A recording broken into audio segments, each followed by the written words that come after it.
Merci d'être présent pour cette conférence qui va être dédiée aujourd'hui au backlink et je vais vous délivrer mes différentes recettes pour réussir tout simplement sur ces projets pour ranker premier sur Google. Alors, en fait, il y aura deux recettes différentes et auparavant, en introduction, je vais faire quelques rappels sur les backlinks. Alors, est-ce que ça passe pour les slides ? Ah.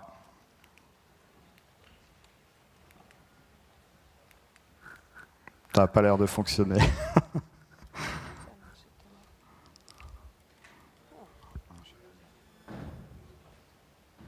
Sinon, avec les flèches, ça avance. Je fais des bêtises.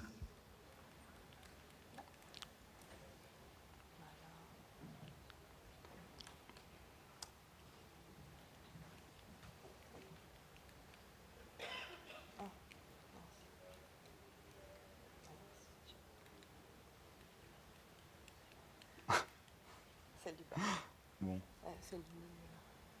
D'accord, désolé.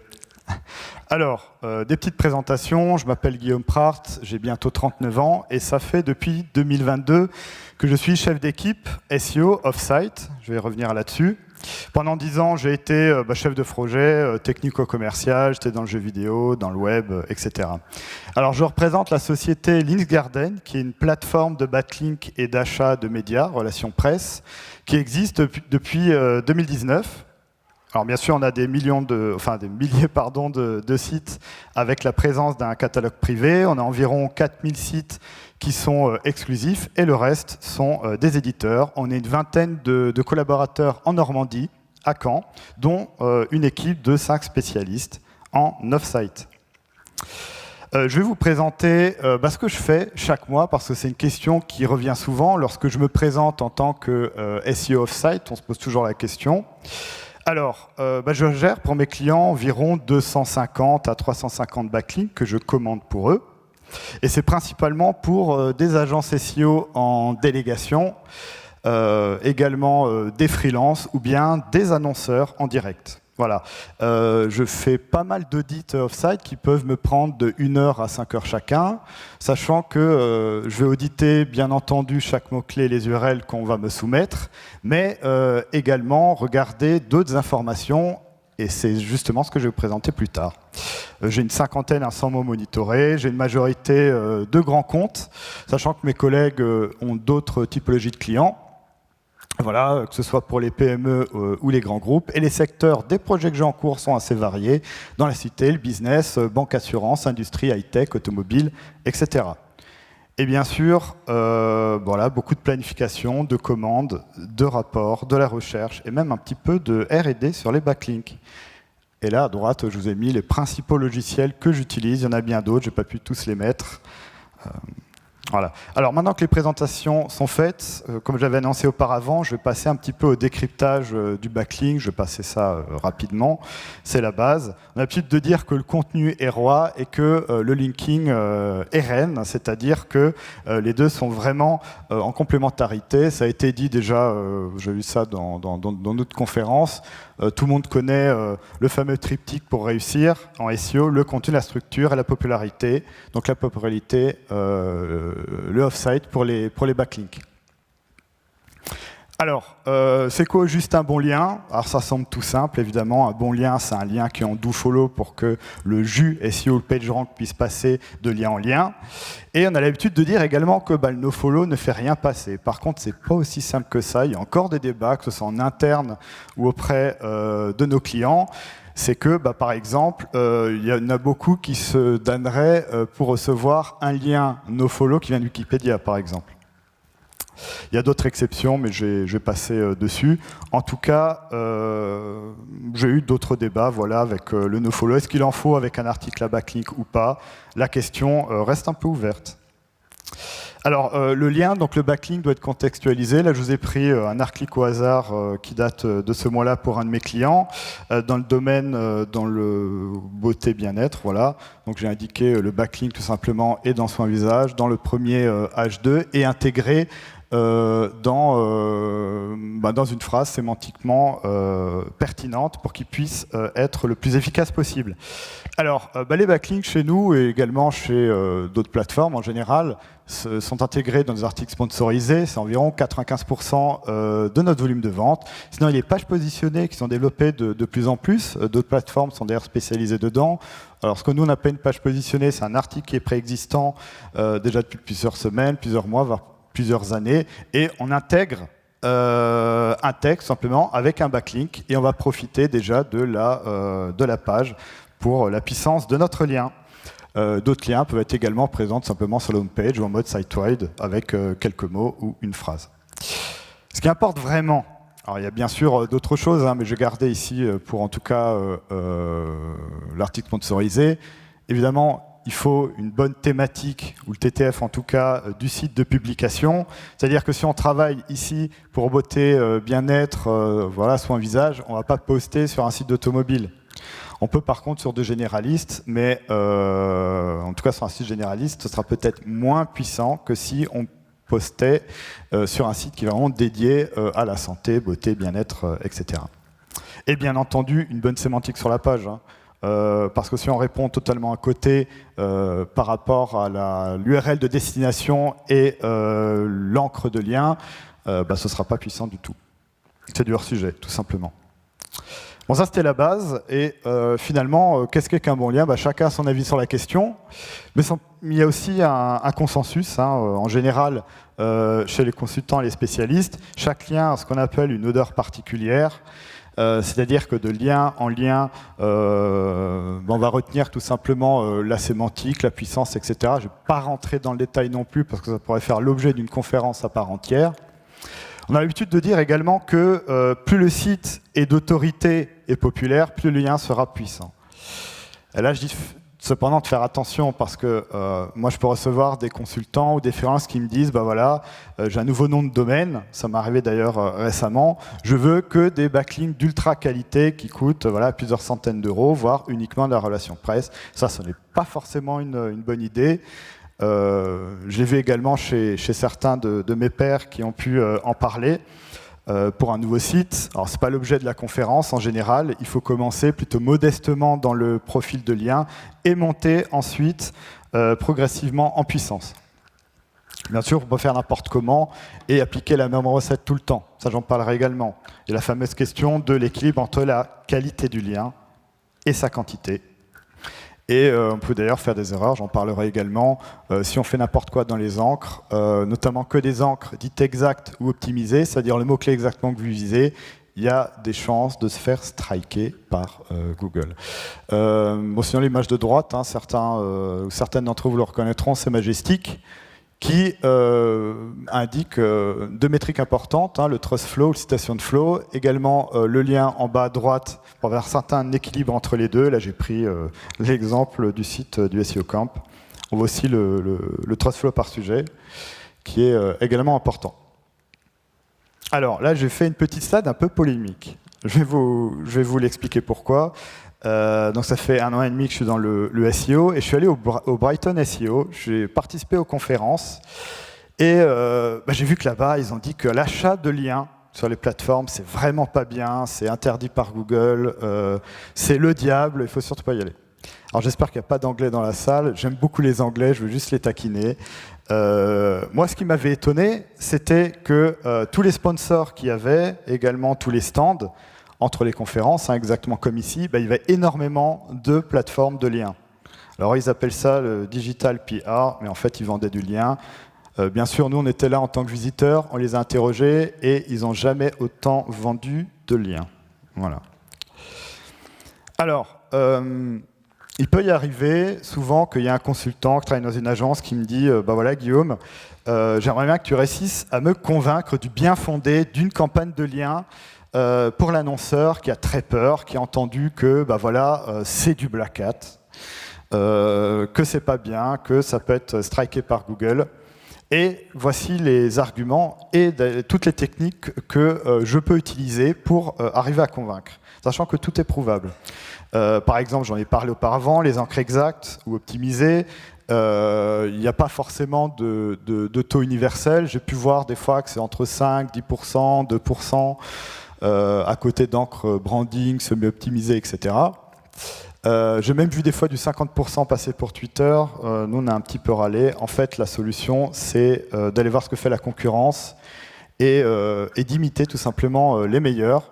Mais si vous ne savez pas, si vous ne savez pas comparer, en général, c'est pas au-dessus, enfin, allez, 8-10%, voire même des fois moins. Ça dépend, c'est les gros débats entre nous en tout cas.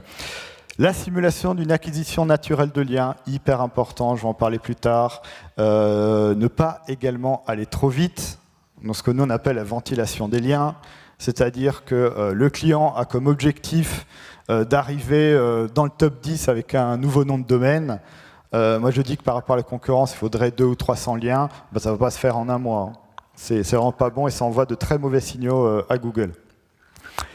Et bien sûr, la répartition des liens, il ne faut pas simplement bourriner sur les URL et les mots-clés que vous voulez travailler. Il faut avoir les liens naturels, il faut que le profil de lien soit équilibré avec des liens qui arrivent vers la home page, en général du branding.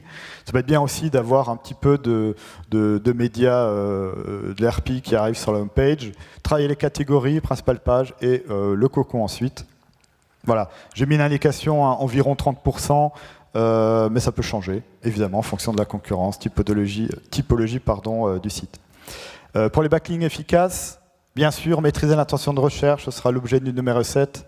Savoir se comparer avec la concurrence, bon, évidemment, des métriques, cohérence et comprise, je vais en parler également un petit peu, sachant que nous avons l'habitude de dire que chacun ses gris-gris au niveau des métriques. Il y en a des centaines, lesquelles sont bien, lesquelles sont pertinentes ou pas. Pour moi, je pense qu'elles sont pour la plupart pertinentes, mais il faut savoir les utiliser et les mettre en corrélation. Et ensuite, la planification, pas faire n'importe quoi. Voilà.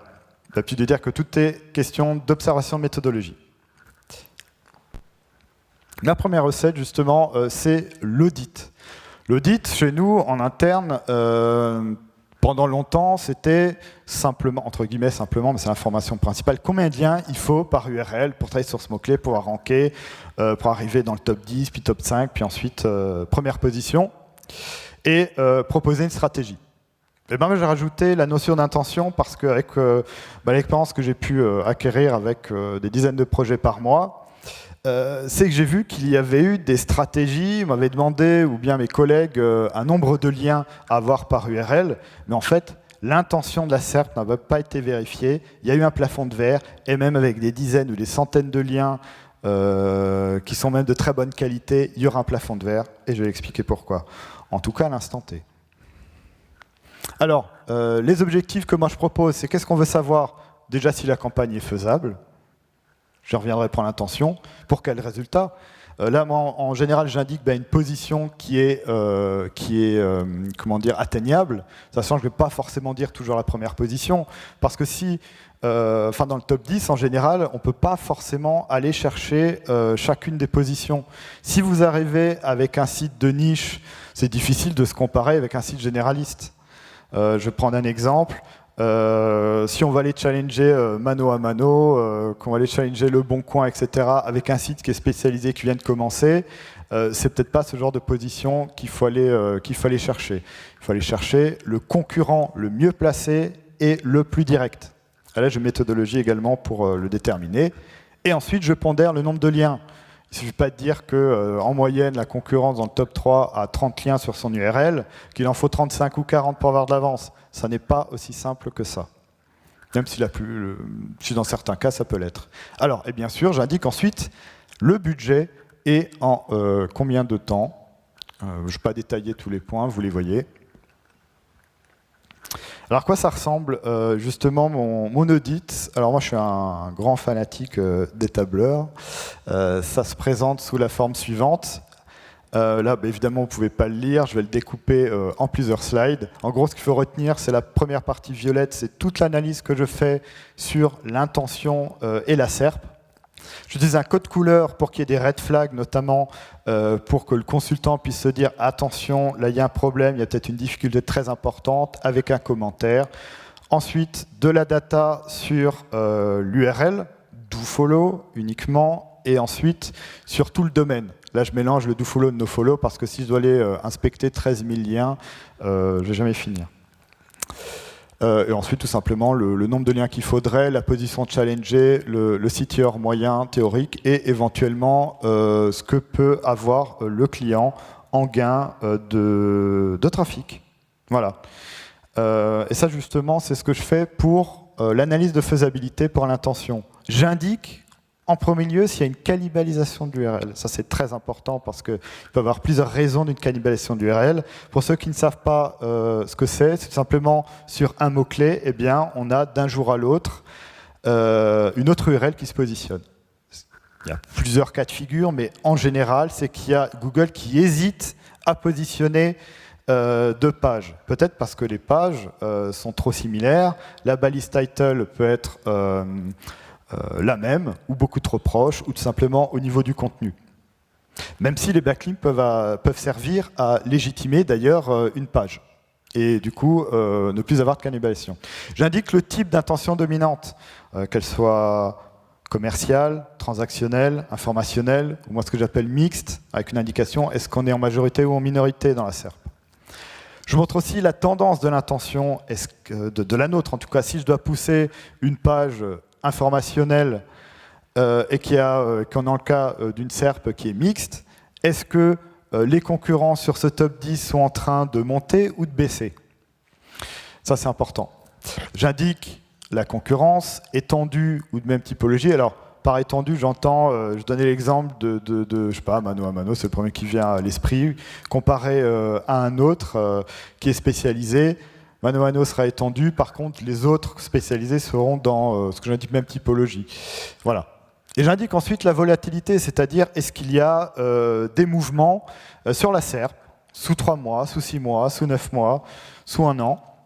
Et ça c'est une indication pour dire voilà, est-ce que ce sera difficile de grimper rapidement ou pas, même si évidemment ça peut dépendre du nombre de backlinks qui sont sur les URL de la concurrence. Et également, ça peut indiquer s'il y a des changements d'intention. Ensuite, je mets le niveau de difficulté et mes commentaires. Par exemple, je vais prendre la 3e ligne avant la fin où j'indique très difficile. Vous voyez qu'il y a plusieurs indications en rouge. Je dis attention, ici c'était pour un assureur, ils sont en train de chuter. Il y a la présence de comparateurs, de que choisir, des points gouv, etc. Et là, en gros, c'est pas forcément bon signe. Si on voit qu'il y a très peu de concurrents directs sur une SERP, c'est pas évident. Voilà.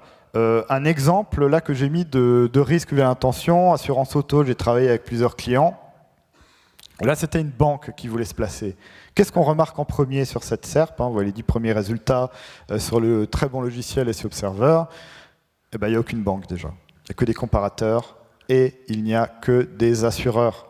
Et je cherchais à savoir pourquoi. Pourtant, on voit qu'il y a un nombre de backlinks important. En fait, c'est la colonne. Là, vous avez 6 colonnes. C'est la deuxième, là où il y a marqué RD sur l'URL. C'est là où vous voyez les backlinks. Attention, nofollow plus dofollow. Hein. Il faut faire la différence. Mais on voit quand même, en moyenne, ils sont nombreux.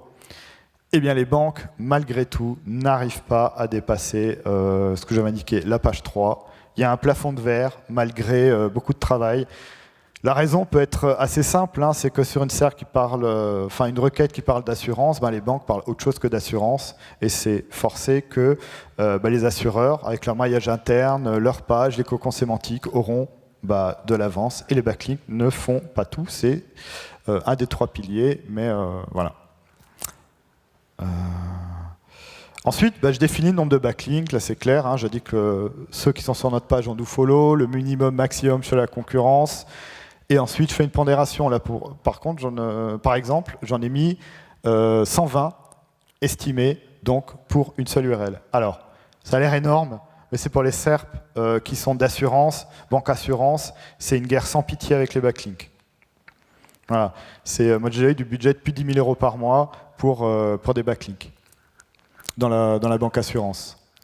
J'avais indiqué que je pondère, que j'anticipe évidemment le gain de backlink de la concurrence. Alors je ne l'ai pas montré là, mais par exemple sur SEO Observer, il y a le moyen de savoir combien de backlinks ont été acquis par la concurrence dans le top 10, top 15, top 20 dans les derniers mois. C'est pas indiqué cette fameuse course à l'armement, s'il faut prévoir beaucoup ou pas, au-delà de ce qu'il faudrait à l'instant T. Quelques astuces ensuite sur SEO Observer, j'en ai parlé partiellement. Moi, ce que je regarde premièrement, évidemment, c'est ce que j'ai mis en rouge à gauche. C'est le nombre de backlinks qu'il y a sur l'URL. Je regarde ensuite la deuxième colonne, c'est tout simplement le nombre de liens qu'il y a sur l'intégralité du nom de domaine. On peut faire des corrélations. Si le maillage interne est bien fait pour un site, tout simplement... Alors, comment dire ? On a l'habitude de dire, nous, que le maillage interne est tout aussi important que les backlinks. Voilà. Et plus un site a de pages, plus le maillage est bien fait, plus la sémantique sur le site est correcte. Autour, évidemment, d'un même sujet, il faut comparer ce qui est comparable. Mais il aura beaucoup d'avance, et c'est là qu'il faudra certainement plus de liens sur l'URL pour rattraper, justement, le retard et certaines faiblesses. Je peux regarder également les datas sur la troisième colonne, hein, le numéro 3. Ça, c'est repris de SEMrush. Le nombre de mots-clés positionnés sur l'intégralité du site, ou bien simplement des données de trafic. J'ai l'habitude de dire qu'il faut aller plus loin. Là, j'ai décortiqué simplement sur l'image d'avant. J'ai cliqué sur un des liens. Là, c'est la Matmut. J'ai pris au hasard. Ils ont marqué 90 liens. On pourrait se dire, voilà, si on moyenne 90, il faudra peut-être 100 hein, pour notre client, 110, 120. C'est pas aussi simple que ça, hein, parce qu'on voit que ici à droite, en dofollow, il n'y en a que 23 et en nofollow, 67. Sachant qu'évidemment, les backlinks que vous achetez sur une plateforme, l'écrasante majorité du temps sont en dofollow pour que justement le jus SEO, le PageRank puisse agir. Et là, vous voyez en bas à gauche, sur SEO Observer, là, il y a du spam. Il peut être d'ailleurs en dofollow ou en nofollow. Ça, c'est éliminé. Dans certains cas très difficiles, quand il est question de centaines de backlinks à gérer, on est obligé, en tout cas c'est vivement conseillé, de faire un extract de tous les liens, de la concurrence, de les classer. Et ça m'est déjà arrivé pour un assureur qui hésitait justement avec les backlinks. Je dis ben voilà, on s'est mis à plusieurs pour le faire, ça a pris 4 heures. On a extrait tous les liens, on avait des milliers, on les a classés, et en fonction de leurs métriques, on a dit, voilà, si vous devez rattraper, les acheter, ça vous coûterait tant et tant. Et on a réussi à avoir une corrélation, justement, entre toutes ces datas. Et on a dit, ben voilà, vous devez dépenser entre 60 et 100 000 euros si vous les rattrapez sous 2 ans.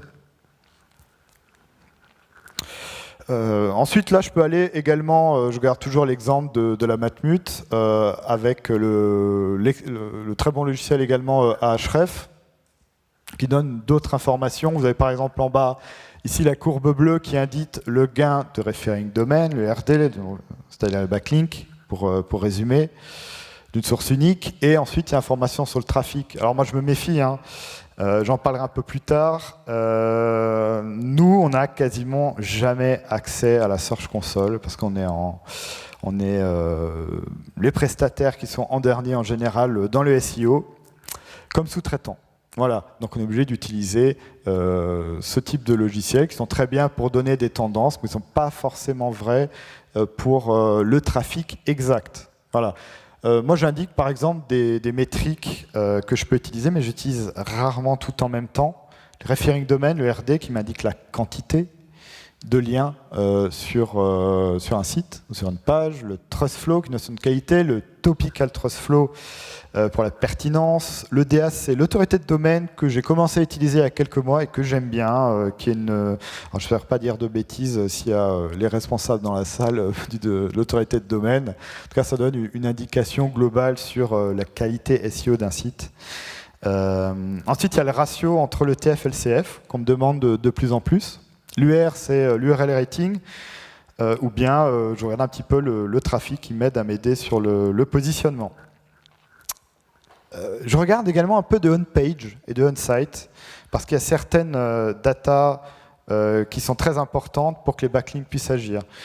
Ce qu'il faut retenir, je ne crois pas que je l'ai dit pour l'instant, mais en tout cas, les backlinks, en général, viennent à la fin, quand le site est bien fait, quand les pages sont bien calibrées, quand le maillage est bon, pour ensuite apporter toute leur puissance en synergie pour pouvoir ranker. Mais il peut arriver, c'est peut-être un tiers de nos projets où ce travail est encore en cours et les liens vont peut-être agir à l'instant T qu'à 30% de leur capacité.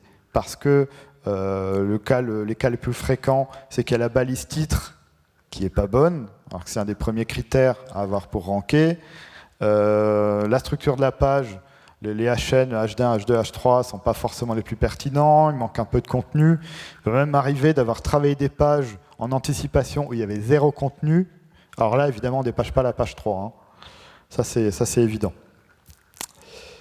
Ensuite, ce qu'on aime bien faire, c'est simuler une acquisition naturelle. Là, je donne un exemple, un nouveau nom de domaine.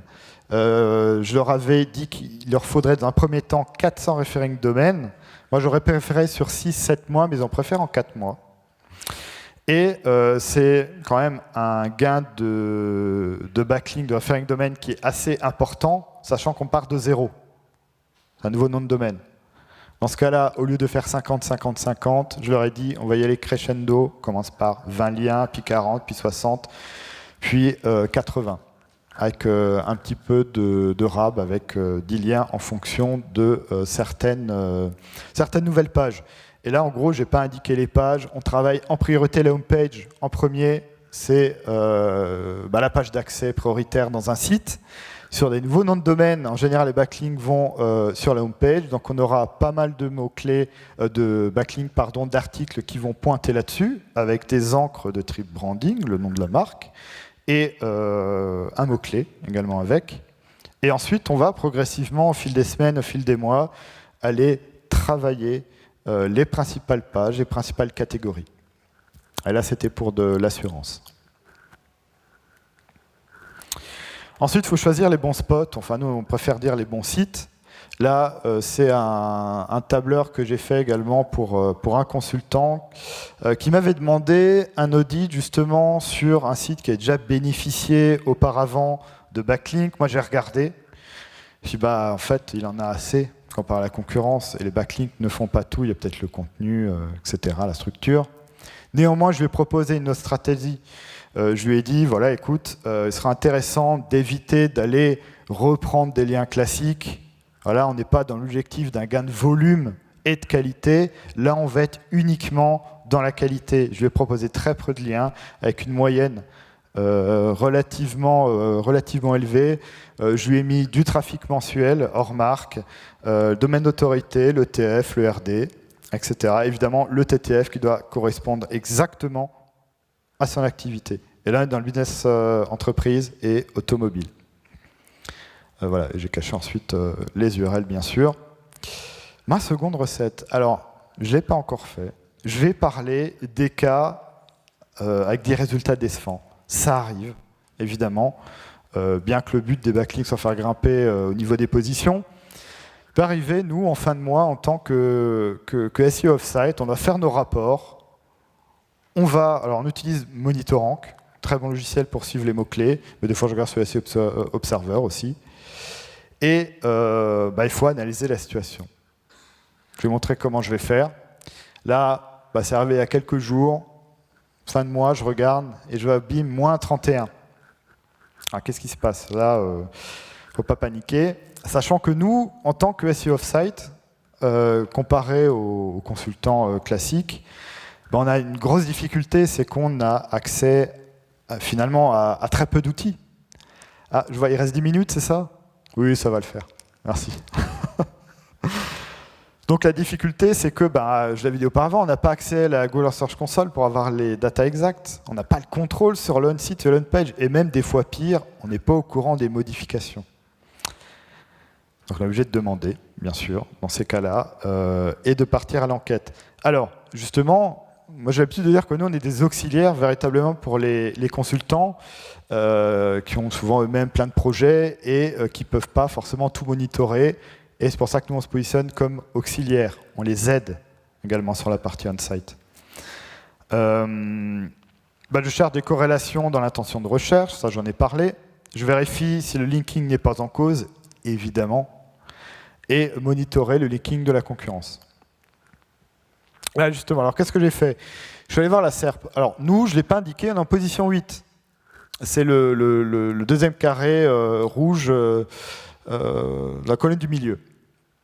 On s'est pris à moins 34, j'ai regardé ça à 31 jours et à 366 jours, et j'ai fait pareil pour les autres. Alors j'ai vu que, évidemment, il y en a beaucoup qui chutaient.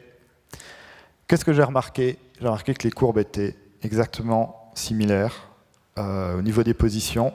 J'ai remarqué également qu'on arrivait tous dans les positions, alors là je vois, écrit un peu petit, c'est 49, 52, 50, bref, on s'est tous retrouvés au même endroit. Voilà. Je regarde également si ce sont des concurrents directs. Oui, c'était le cas. S'ils ont une page similaire, structure contenu, en partie, c'était le cas. Et ensuite, il faut aller voir évidemment les gagnants, parce qu'il y a des perdants, mais il y a des gagnants, et comparer. Et ensuite, je fais mon rapport, je donne mon avis au consultant, en disant voilà, le problème, c'est pas forcément nous, mais c'est le changement d'intention de recherche. Là, j'en parlais avec un consultant avec qui j'ai travaillé encore avant de commencer la conférence. Je parlais du secteur automobile. Là, j'ai vu quelques serpillères qui donnaient des sueurs froides. Tout le monde en dessous de la position 8, dégagé, au profit d'autres. Il faut vérifier ensuite sur différents logiciels et, si possible, sur la Search Console, y compris à la main, parce que c'est une moyenne de position. Mais néanmoins, ça peut être inquiétant, mais ça arrive dans quelques projets. Et là, dans ce cas-là, il faut revoir la stratégie de linking, de contenu, et éventuellement, quelle page on va travailler, on va cibler pour ranker sur ce mot-clé. Pour reparler du Brighton SEO, on m'avait donné un autre exemple qui était assez drôle en conférence. C'est que jusqu'à l'année dernière, quand on tapait King Charles dans le Google anglophone, on tombait sur le chien. Et après le couronnement du roi, on tombait évidemment sur des sites qui parlaient du roi Charles. Alors, pour la vérification de linking, là c'est simple. Je suis allé voir sur ma propre URL qui est en bas, position 42. Du coup, est-ce que c'était mes liens qui sont en cause? Là, il n'y en a que 4 en dofollow. Alors en plus, il devrait en avoir plus, mais en ce moment, on a des problèmes d'indexation un petit peu généralisés. Alors je ne sais pas si c'est réglé, j'ai laissé encore à 2 jours. Même avec des tools comme IndexMeNow, on a du mal à indexer. C'est généralisé, j'ai vu que ça en parlait pas mal sur Twitter, enfin j'imagine qu'il y a des spécialistes dessus dans la salle par rapport à ça, et on échange autour de nous, autour de ce sujet. Des fois, les pages peuvent mettre des semaines à s'indexer, et ça dure déjà depuis quelques temps. Évidemment, si ce n'est pas indexé, le backlink ne fonctionne pas. Les raisons d'une chute, alors, dans ce que j'ai pu voir, les quelques projets où il y avait des soucis, avant de pouvoir les régler, évidemment ce sont les updates qui concernent le contenu ou le profil de lien, le changement d'intention de la SERP, moi c'est ce que je rencontre le plus souvent dans les SERP dites mixtes, quand on peut avoir de l'informationnel avec du transactionnel, on ne sait pas dans quelle direction ça va aller et au bon moment, ça change.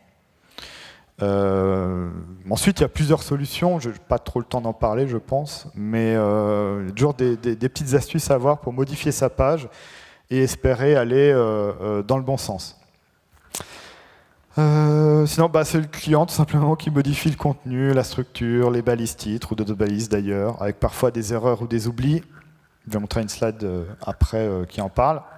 Bien sûr, optimisation des encres. Moi personnellement, ça m'est jamais arrivé. Les encres optimisées, moi j'aime pas en faire de trop, je préfère varier en utilisant le semi-optimisé ou du brandé, ou un mélange entre les deux. C'est beaucoup plus naturel et ça évite de jouer tout simplement avec le client. Ça, je veux dire, si on se prend nous-mêmes une pénalité de la part de Google, soit une perte de position, soit une désindexation, pour moi ce ne serait pas tolérable tout simplement pour le client. On ne joue pas avec. Autre exemple vécu. Bon, le premier à droite, c'était mon tout premier projet. J'ai bien stressé.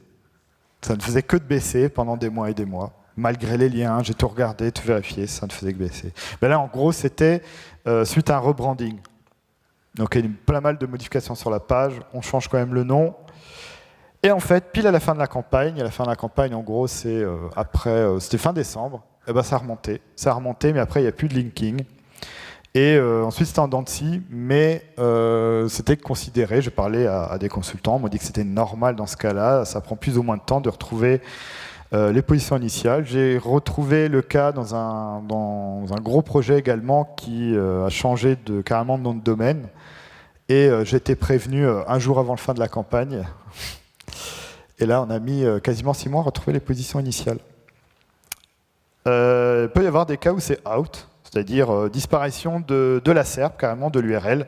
Et dans ce cas-là, un exemple, en fouillant un peu, il y a le webmestre a mis tout d'un coup un module avec une balise non index. Bon. S'il y a une URL qui ne monte pas au-dessus de la page 3, moi j'ai l'habitude de dire que si votre URL, moi je regarde pendant un audit, elle est en page 3, 4, 5, je me dis il y a peut-être un problème avant d'aller dans le linking d'intention ou autre chose, de contenu. Par contre, si votre page est si votre page elle est en position 15, 18, 20, des fois même 25, c'est bon. Il n'y a pas trop de soucis, on sait qu'on peut faire une campagne de lien. Il ne me reste pas beaucoup de temps, c'est fini. Bon, je vais rapidement. Ensuite, voilà, ça peut avoir du yo-yo sur les positions au démarrage, mais ça, c'est considéré comme normal. Un petit récapitulatif, principaux conseils, comprenez l'intention de recherche, ça j'en ai parlé en long en large. Le taux d'encre exact est important, il faut se comparer. L'équilibre est la clé entre le comportement naturel et l'optimisation, et ça c'est beaucoup d'observations encore une fois. Copier les meilleurs pour faire encore mieux, ça c'est notre philosophie en interne, on ne va pas forcément toujours jouer et tester.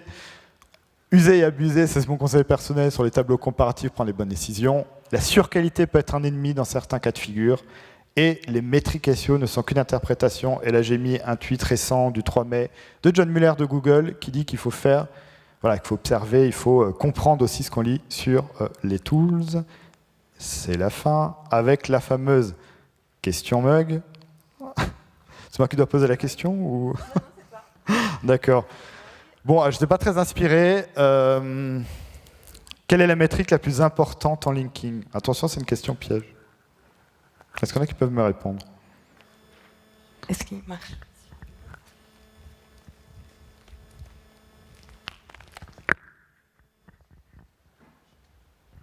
Alors, allez-vous gagner le mug? J'aurais dit le TTF, du coup. Non. En fait, il n'y a pas de bonne ou de mauvaise réponse. Ça dépend. J'aime bien la réponse du TTF parce que le TTF, c'est une métrique que j'utilise le plus souvent. Pour rien cacher, nous, chez Linksgarden, on regardait principalement le TF, le Trust Flow et le referring domain. Le referring domain, c'est quand même important, mais le TTF, c'est quelque chose qui est de plus en plus demandé et évidemment, c'est très pertinent. Allez, j'accorde le mug. Bravo. Félicitations. Est-ce que vous avez des questions?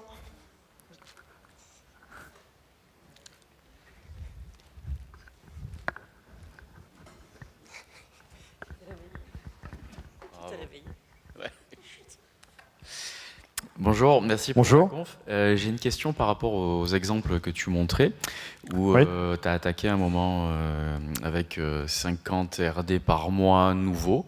Est-ce que c'est parce que le secteur s'y prête et que c'est la pratique, donc statistiquement t'es bien, ou est-ce que c'est quelque chose que tu fais régulièrement? De mon point de vue, ça me semble tabasser un peu fort, quoi. Donc, tiens, 50 RD par mois tous les mois, c'est... Ouais, c'est pour ça qu'il y avait deux choix. Soit c'était 50, 50, 50, 50. Soit c'était, comme j'ai dit, ce que je proposais, 20, 40, 60, 80. C'est un projet qui n'est pas encore terminé. Ouais. Moi, je vais conseiller aux clients, je dis attention, moi j'aurais mis sur 6 à 8 mois. Néanmoins, ils ont un objectif marketing. Moi, je les ai prévenus. Ouais. Et j'ai fait en sorte de pouvoir simuler le naturel. On travaille en premier la homepage. Et ensuite, on va aller travailler les URL. Voilà.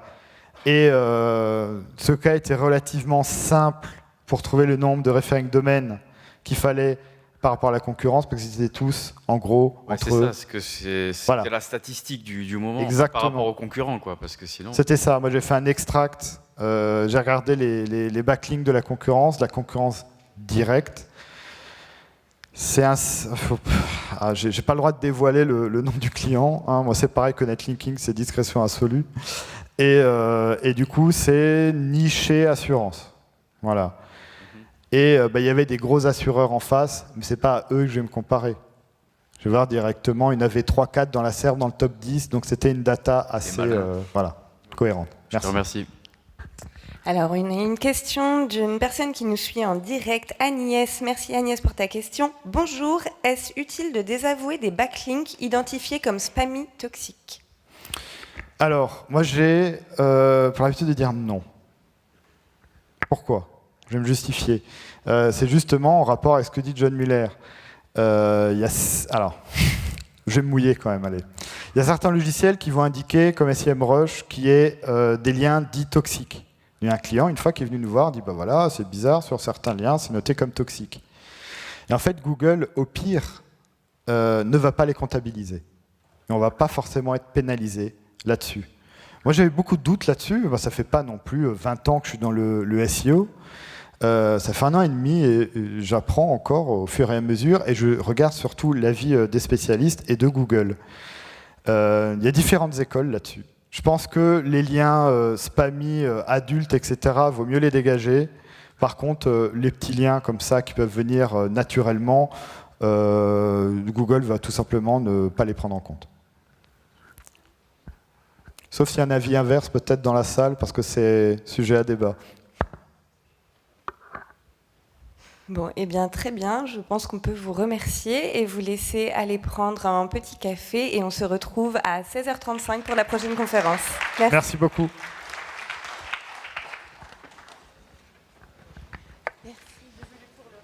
Ah non, mais moi j'ai l'habitude toujours de...